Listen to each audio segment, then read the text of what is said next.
Allow me to introduce my wife, to speak about the issues that she felt at a very personal level, because we were together in the car when this incident happened.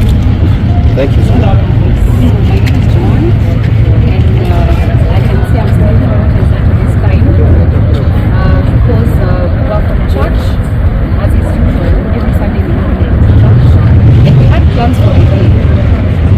And while we were leaving church,